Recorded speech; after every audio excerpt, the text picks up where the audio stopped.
नमस्कार, मैं हूं मयूरिका और वीएनएम टीवी पर आप मेरे साथ देख रहे हैं मुद्दे की बात। आज मुद्दे की बात में गुजरात में जो उपचुनाव हुए हैं और जो परिणाम आए हैं उस पर बात होगी और कड़ी विधानसभा सीट जहां भारतीय जनता पार्टी ने बहुत बड़ी जीत हासिल की है, वहां 38,904 वोट की लीड से राजेंद्र चावड़ा जीते हैं, जबकि विसावदर की जो सीट है करीबन 17,500 वोट से आम आदमी पार्टी के गोपाल इटालिया जीतने में सफल रहे हैं। विसावदर की जो सीट है वो प्रतिष्ठा का जंग मानी जा रही थी और वहां वर्चस्व की लड़ाई थी जिसमें आम आदमी पार्टी ने जीत हासिल की है। क्या फैक्टर रहा विसावदर में जो आम आदमी पार्टी जीती है और कड़ी में किस फैक्टर ने फिर एक बार भारतीय जनता पार्टी को जीत हासिल करवाई है, उसी पर आज चर्चा होगी और मेहमान मेरे साथ जुड़ गए हैं, उनसे आपको मिलवा देते हैं और फिर चर्चा और विचार विमर्श के दौर को आगे बढ़ाएंगे। हमारे साथ भारतीय जनता पार्टी की ओर से उर्विश कंथारिया जी जुड़े हैं। उर्विश जी, चर्चा में आपका स्वागत है। धन्यवाद। और हमारे साथ कांग्रेस पार्टी से रमेश वोरा जुड़े हैं। रमेश जी, आपका भी बहुत-बहुत स्वागत है। उर्विश जी बताइए, विसावदर में कहाँ चूक रह गई और कड़ी में क्या फैक्टर था जो फिर एक बार भारतीय जनता पार्टी के हक में आया है? विसावदर की बात करें तो हमने हमारी वोट्स के हिसाब से स्थिति बरकरार रखी हुई है। पिछले चुनाव में 59,000 वोट मिले थे भारतीय जनता पार्टी को, अभी 58,000 वोट मिले हैं। हमारे कुछ 700-800 वोट कम हुए पिछले चुनाव के बेसिस पे। जी। चूक कहाँ हो गई वो एक आत्ममंथन का सवाल है और वो अभी प्रक्रिया शुरू होगी कि हम देखेंगे कहाँ चूक है और इसके बारे में हम क्या कर सकते हैं। जी। तो जब 2 साल, 2.5 साल के बाद फिर से जो चुनाव होगा 2027 का, तो सारी जो त्रुटियां है उसके ऊपर हम काम करके हमारा परिणाम बढ़ाने की हम जरूर कोशिश। जी, 2027 पर अब नजर है सभी की और कांग्रेस पार्टी इस चुनाव में कहीं से भी अपना कोई तरीके का कोई काम नहीं दिखा पाई और इसी के चलते प्रदेश अध्यक्ष शक्ति सिंह गोहिल ने आज इस्तीफा भी दे दिया है। रमेश जी कांग्रेस पार्टी से हमारे साथ है। रमेश जी, क्या कहेंगे, कहाँ चूक रह गई? कड़ी और विसावदर के अंदर दोनों कांग्रेस के जो कैंडिडेट थे उन्होंने अपनी तरफ से और पार्टी के जो नेतृत्व है, तो पार्टी की तरफ से गुजरात प्रदेश कांग्रेस की तरफ से जिन जिन नेताओं को वहां भेजा गया था उन सबके नेतृत्व में कैंपेनियन किया है और अभी जो रिजल्ट आया वो एकदम पारदर्शक रिजल्ट है और उसको मैं और आप सब स्वीकारते हैं। ये इलेक्शन है, उसके अंदर सब लोग खड़े रहते, जीत किसी एक की होती है।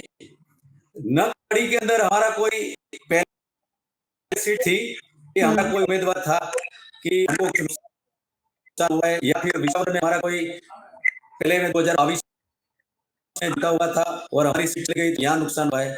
इसके अंदर मुझे ऐसा लगता है कि कोई मैथमेटिक्स नहीं है। अगर कोई मैथमेटिक्स होता तो आज वही गोपाल इटालिया है कि जो 2022 के विधानसभा के अंदर सूरत से लड़े थे और हारे थे और वही गोपाल इटालिया आज विसावदर से जीते हैं। रही बात कड़ी की, तो जो रमेश चावड़ा है और यही कड़ी विधानसभा से 2 बार जीते थे, आज ये प्रजा के मूड पर डिपेंड है। मेरा कहना यह है प्रजा के मूड के पर डिपेंड है। अगर ऐसा नहीं है तो फिर भारतीय जनता पार्टी के जो कैंडिडेट किरीट पटेल वो एक बहुत बड़ा चेहरा था, फिर भी जनता ने उसको नकार दिया। कहने का मतलब ये है कि उसका कोई मैथमेटिक्स नहीं है। जनता को इसके ऊपर विश्वास आया, उन लोगों को ये इलेक्शन के अंदर जिताया है। हमारे साथ कल्पेश जी है। कल्पेश जी, बताइए, कड़ी और विसावदर विधानसभा सीट का ये जो परिणाम आया है उसे कैसे देखते हैं? दोनों विधानसभा का जो रिजल्ट आया है जी, तो पर मैं ये मान के चल रहा हूँ कि विसावदर जो है भाजपा को कुछ पदार्थ पाठ दे के जाएगी और जहाँ रही बात कड़ी की, तो पूरे इंडिया में जितने भी बाई इलेक्शंस थे आपने जैसे देखा, जहां रूलिंग पार्टी की, जैसे हरियाणा पंजाब में आप वाले थे, तृणमूल कांग्रेस, केरला में भी कांग्रेस थी, तो वहां पर उन लोगों ने बाई इलेक्शन जीता है। वैसे यदि भारतीय भाजपा यहाँ कड़ी की विधानसभा जीत रही है, तो उसमें कोई चौंकाने वाली बात नहीं है। बिल्कुल। भाजपा के जो मित्र हमारे साथ जुड़े हैं, उन्होंने जो बताया कि वो आत्मचिंतन करने वाली बात है, तो कड़ी में अगर भाजपा आत्मचिंतन कर रही है, तो उससे ज्यादा विसावदर में करनी चाहिए। तो पूरे देशवासियों को विसावदर के बारे में यदि मैं बताऊं, तो विसावदर वो सीट है जहां से भाजपा का जिन्होंने जनसंघ के माध्यम से गुजरात में पहला कदम रखा था, वो स्वर्गस्थ केशुभाई पटेल, जो भाजपा के मुख्यमंत्री रहे थे और बहुत आदरणीय थे, उनकी वो सीट रही है। समय जैसे बदलता गया, भाजपा में केशुभाई ने एक बार ऐसा भी बोल दिया कि ये जो सरकार है, उसके लिए भी जी केशुभाई को यहाँ पर गुजरात में केशु बापा के नाम से लोग जानते थे। जी। तो विसावदर के लिए जहां से वो जीते थे, फिर उनके चिरंजीवी भी उनके देहांत के बाद जीते। In the mean time Keshubhai साहब मतलब केशुभाई ने वहां पर एक अपनी अलग से पार्टी बीजेपी के होते हुए बीजेपी में से निकल के एक और पार्टी का गठन किया और वो पार्टी की भी वो सीट रही है। तो आत्मचिंतन वाली बात ये है कि भाजपा को जिन लोगों ने गुजरात में संवारा था, उनको जिस तरह से दरकिनारे किया गया और उसका रिजल्ट जो है वो कड़ी को छोड़ के विसावदर जो है वो पूरे देश के लिए एक मतलब गुजरात मॉडल भी बन सकता है, ऐसा मेरा मानना है। जी, बिल्कुल। गुजरात में वैसे कहा जाता है कि तीसरे मोर्चे की कोई जगह नहीं होती है, लेकिन 2000 पिछले चुनाव 2022 के चुनाव में भी आम आदमी पार्टी सीट जीतने में सफल रही थी और फिर एक बार सीट जीतने में सफल रही है, यानी गुजरात विधानसभा में तो अब आम आदमी पार्टी का प्रतिनिधित्व हो ही गया है। इसे राजनीति में बदलाव की तरह देख सकते हैं उर्विश जी, क्योंकि भारतीय जनता पार्टी के गढ़ में अगर आम आदमी पार्टी सीट जीत कर लाती है, तो जैसे कहा उन्होंने कल्पेश जी ने कहा कि केशु बापा की सीट थी पारंपरिक रूप से, लेकिन केशु बापा को संभाल नहीं पाई भारतीय जनता पार्टी और अब ये सीट भी नहीं संभाल पा रही है। देखिए मयूरिका जी, अभी के जो परिणाम है उसमें कोई ऐसा कोई राजकीय माहौल में कोई बहुत बड़ा बदलाव आ गया है, ऐसा तो अभी भी इंडिकेट नहीं हो रहा। कड़ी की सीट तो हमने हासिल की है। विसावदर 18,000 मत से हम हारे हैं, लेकिन वो पिछले 18 सालों की जो स्थिति है वो यही स्थिति है। तो कुल मिला के देखे तो परसेंटेज वोट्स के बेसिस पे भारतीय जनता पार्टी ने अपना स्थान बरकरार रखा। इसमें कोई बड़ा बदलाव या छोटा सा भी बदलाव तो आया नहीं वोट शेयर में। तो ये एक विश्वसनीयता का प्रमाण है। हमारी जो 30 सालों से जो सरकार चल रही है, जो कार्यवाही हो रही है, जो जनता के प्रति जो हमारी प्रतिबद्धता है, उसका प्रमाण है। हाँ, हम बढ़ा नहीं सके हैं, विसावदर नहीं ले सके इस बार, लेकिन पिछले 18 सालों से ये परिस्थिति है। विसावदर पिछली बार भी सर आप लोग नहीं ले पाए थे और भूपत भायाणी आम आदमी पार्टी से जीते थे, लेकिन आप सीट नहीं ले पाए, लेकिन आपने भूपत भायाणी को ही ले लिया। क्या जनता ने इसलिए आपको इस बार नकारा है? नहीं, ये सारी जो बातें हैं वो आत्ममंथन की बात है और वो पहले ही दिन परिणाम के दिन उसका आकलन करना वो उचित नहीं है। एक मैच्योर राजकीय पार्टी होने के वजह से वो एक प्रक्रिया होगी और उसके जो भी निष्कर्ष आएंगे उसके आधार पे हमारी आगे की कार्यवाही रणनीति वगैरह होगी। चलिए ठीक है। कल्पेश जी के पास वापस चलती हूँ। कल्पेश जी, ऐसा भी कहा जा रहा है कि विसावदर में भारतीय जनता पार्टी का प्रत्याशी चुनने में भारतीय जनता पार्टी ने कहीं ना कहीं गलती कर दी, क्योंकि किरीट पटेल के ऊपर काफी सारे सहकारी मंडलियों में घोटाले के भी आरोप लगते हैं और विसावदर में जिस तरह के आरोप उन पर लगे, जिस तरह से वो अपने आप को रिप्रेजेंट नहीं कर पाए, क्या ये भी फैक्टर काम कर गया कि किरीट पटेल विश्वास नहीं जीत पाए?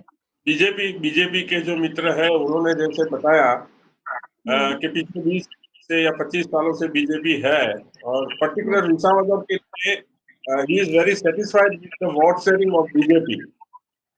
उन्होंने कहा कि पहले भी बीजेपी को इतने परसेंटेज वोट मिले थे और अभी भी मिले हैं, तो मतलब पार्टी की उनकी पॉलिसी क्या रही उसके बारे में तो मैं बोलना नहीं चाहूंगा, लेकिन उन्होंने बताया, उसको अगर दूसरे एंगल से हम समझते हैं तो 25 सालों से जो पार्टी का यहाँ पर दबदबा है, जिन्होंने इतने अच्छे काम किए हैं, वो एक छोटे से गांव, मतलब एक छोटी सी विधानसभा 182 में से एक, वहां अपना वोट शेयर बढ़ा नहीं सकी है। जैसे उन्होंने मेरे को बताया, मैंने कोई एनालिसिस पढ़ा नहीं है, तो ये भी आत्मचिंतन वो जो ऐसे करेंगे और पूरा देश जैसे करेंगे कि वहां पर क्यों वोट शेयर नहीं बढ़ा है।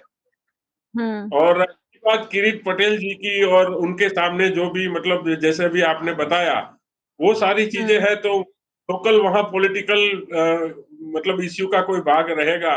मैंने यहाँ ये था कि पहले कांग्रेस में जो दिग्गज नेता थे, जिनके सुपुत्र अभी वहां पर इलेक्शन में सक्रिय थे या उनका नाम भी आया था, मैं श्री जयेश रादड़िया जी की बात कर रहा हूँ, और जो सुपुत्र रहे हैं विठल रादड़िया जी के, जो पाटीदार के बहुत बड़े नेता हैं। और तो पता नहीं है मुझे कि इंटरनल पॉलिटिक्स भी कुछ होता है, जैसे अभी आपके मुखातिब हो रहा हूँ, वैसे बहुत सारी चैनल्स को भी जैसे देखा, तो वो फैक्टर भी रहा। फिर कांग्रेस में पर जो गए थे और ओबीसी के जो बहुत बड़े नेता थे, उनका नाम ये इटालिया जी ने लिया, जवाहर चाचा जी जो है, तो ये सारे फैक्टर्स रहे हैं। लेकिन फिर भी जहां तक पॉलिटिक्स की बात है, तो मैं ये ऐसा मान के चल रहा हूँ कि पार्टी कितनी भी अच्छा रूलिंग क्यों नहीं कर रही हो, लेकिन प्रजा का आवाज सुनने के लिए विपक्ष का होना जरूरी है। जी, बिल्कुल। सर गुजरात मॉडल की आपने बात कही और गुजरात की सियासत में बदलाव की बात कही। ये कौन-सी ओर आप इशारा कर रहे थे? क्योंकि अब गुजरात पर पूरे देश की नज़र है, क्योंकि एक मॉडल स्टेट के रूप में हमने प्रोजेक्ट किया, यहीं से निकलकर गुजरात के मुख्यमंत्री प्रधानमंत्री बनते हैं, यहीं से निकलकर अब अमित शाह केंद्रीय गृह मंत्री बने हैं। ऐसे में गुजरात पर सबकी नज़र है। आपने कहा कि गुजरात मॉडल पर भी कहीं न कहीं सवाल उठ सकते हैं और गुजरात की सियासत में बदलाव का इशारा आपने किया। क्या कहना चाहते हैं आप? ये देखिए, गुजरात मॉडल की जो मैंने बात कही, तो अभी आप बीइंग एंकर आपने बताया कि विसावदर से भाजपा जीत नहीं सकी, तो भाजपा ने उनके जो एमएलए थे उनको ही खरीद लिया। कड़ी की बात थी तो कड़ी में जीतना मतलब तय था, लेकिन साथ साथ में ये भी है कि कड़ी, गांधीनगर जो हमारा कैपिटल है गुजरात का, और अहमदाबाद जो मतलब इकोनॉमिकल कैपिटल है गुजरात का, वहां से फक्त 20 किलोमीटर की दूरी पर है ये विधानसभा।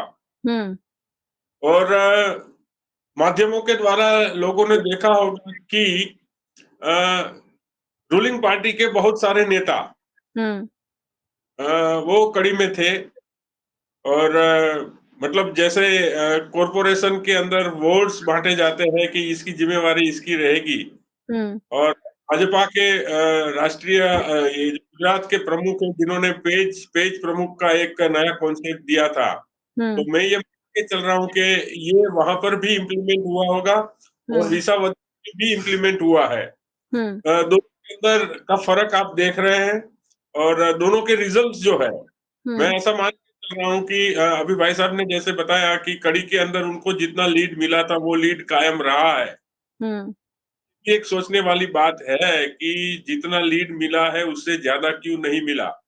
हालांकि कांग्रेस, आपने जैसे बताया, विसावदर में कांग्रेस का मतलब पुअर वो रहा है, बहुत लेकिन ज़्यादा। हाँ, कड़ी के अंदर कांग्रेस ने जो फाइट दी है, और मैं ये मान के चल रहा हूँ, कड़ी वैसे शेड्यूल कास्ट के लिए अनामत सीट है, लेकिन वहां के जो वोटर्स है, पर्टिकुलर जो हिंदुस्तान की राजनीति जहां जा रही है, वो OBC factor, apart from schedule caste और रिजर्व सीट, वहां ओबीसी फैक्टर ने बहुत बड़ा मतलब योगदान दिया है वोटिंग के अंदर। जी। तो ये मान के चल रहा हूँ कि ये देश को नई दिशा के अंदर ले जा सकता है।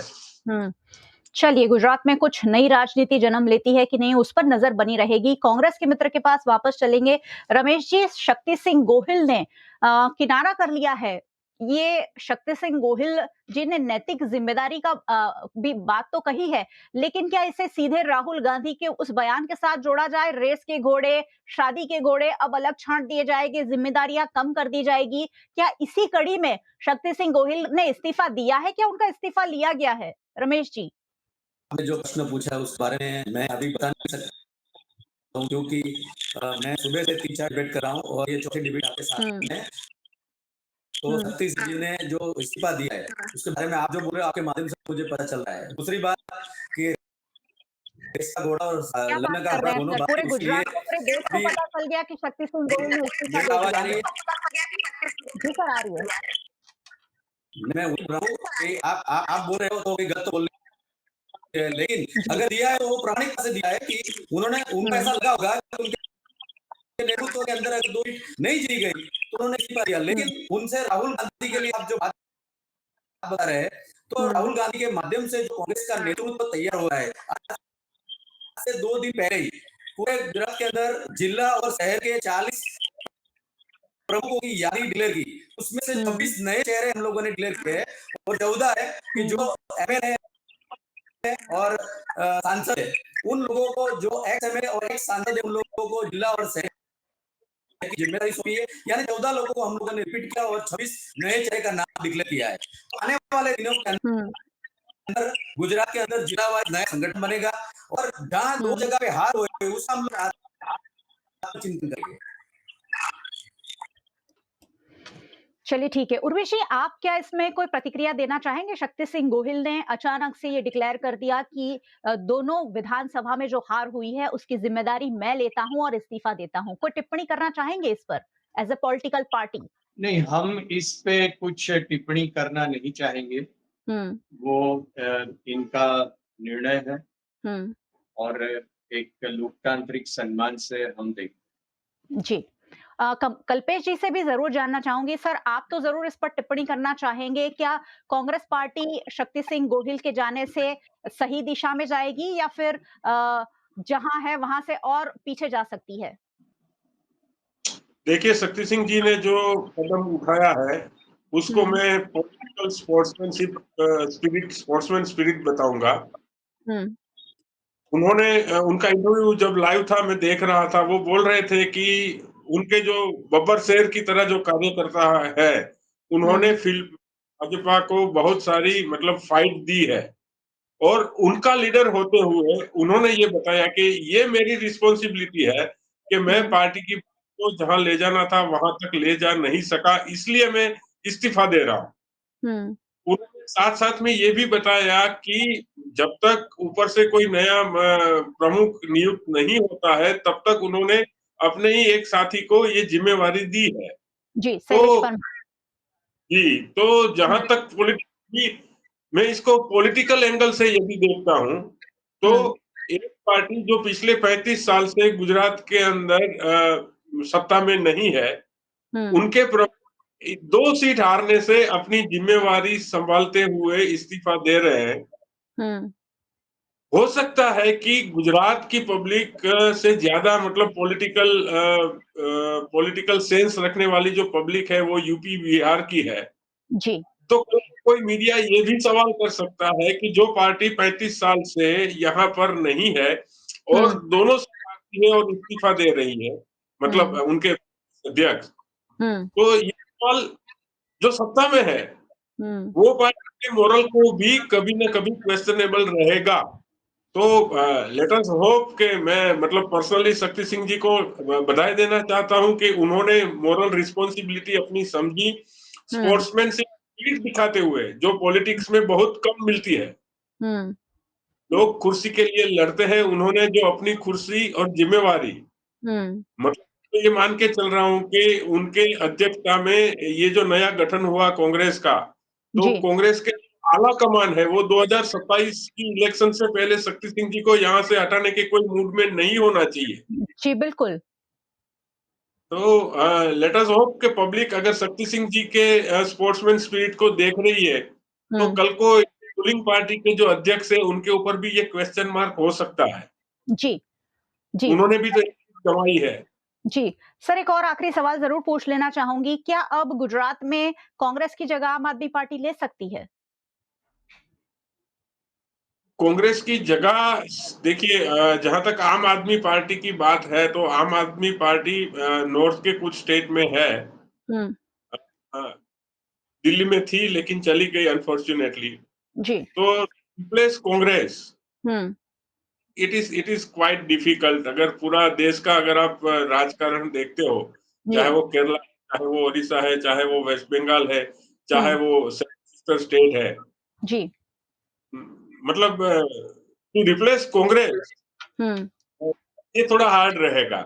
जी, बिल्कुल, क्योंकि कांग्रेस एक बहुत बड़ी पार्टी और देश की सबसे पुरानी पार्टी और इस देश के लोगों को बहुत कुछ दिया है कांग्रेस पार्टी ने। ऐसे में कांग्रेस पार्टी को फिलहाल रिप्लेस करना गुजरात में तो आसान नहीं होगा, लेकिन कांग्रेस पार्टी की राह भी बिल्कुल आसान नहीं होगी। 2027 अगर जीतने का दावा राहुल गांधी ने किया है, तो मुझे लग रहा है बहुत ज़्यादा मेहनत लगेगी, क्योंकि भारतीय जनता पार्टी का संगठन यहाँ बहुत मजबूत है। गुजरात के लोगों का भरोसा बहुत मजबूत है भारतीय जनता पार्टी पर। ऐसे में 2027 में किस तरह से तीनों पॉलिटिकल पार्टीज आगे बढ़ती है, ये देखना बड़ा ही दिलचस्प रहेगा। बहुत-बहुत शुक्रिया आप सभी मेहमानों का हमारे साथ जुड़ने के लिए। Thank you so much. Thank you. और बहुत-बहुत शुक्रिया आप सभी व्यूअर्स का हमारे साथ जुड़ने के लिए। वैसे व्यूअर्स को पॉलिटिकल व्यूज़ के लिए हमेशा वीएनएम टीवी पर रोज रात 8 बजे मुद्दे की बात देखते रहना चाहिए, क्योंकि वैसे भी कहा जाता है कि गुजरात के लोग पॉलिटिक्स में कम इंटरेस्ट रखते हैं। तो इस तरीके की बातें, जब अलग-अलग दल के लोगों की बातें, अलग-अलग पॉलिटिकल एनालिस्ट की बातें आप सुनेंगे, तब आप सही तरीके से पॉलिटिकल जो भी एजेंडा है उसे समझ पाएँगे। और क्योंकि 5 साल में, हर 5 साल में वोट करने की बारी तो हमारी आ ही जाती है, तब ये सारे पॉलिटिकल थॉट्स जो हैं आपके, वो आपको बहुत काम आएँगे। और इसलिए मैं हमेशा कहती हूँ वीएनएम टीवी देखते रहिए। वीएनएम टीवी को आप यूट्यूब चैनल पर देख रहे हैं, ज़रूर देखते रहिए। चैनल को सब्सक्राइब कर लीजिए अगर अब तक नहीं किया है तो, और बेल आइकन प्रेस कर दीजिए ताकि वीएनएम का हर अपडेट सबसे पहले आप तक पहुंच सके। फेसबुक पर देख रहे हैं, शेयर कर लीजिए, क्योंकि उत्तर प्रदेश और बिहार में, अभी पॉलिटिकल एनालिस्ट ने कहा कि उत्तर प्रदेश और बिहार में जितनी पॉलिटिकल समझ है उतनी गुजरात में नहीं है। तो अगर हमें डेवलप करनी है तो ये सारी बातें सोचनी, समझनी और देखनी होगी। वीएनएम टीवी को आप ओटीटी प्लेटफॉर्म्स पर देख रहे हैं, डेली हंट, वोडाफोन टीवी, जियो टीवी और जियो टीवी फाइबर 498 नंबर के चैनल पर वीएनएम टीवी को 24 घंटे लगातार देखा जा सकता है। देखते रहिए वीएनएम, जुड़े रहिए वीएनएम के साथ। नमस्कार।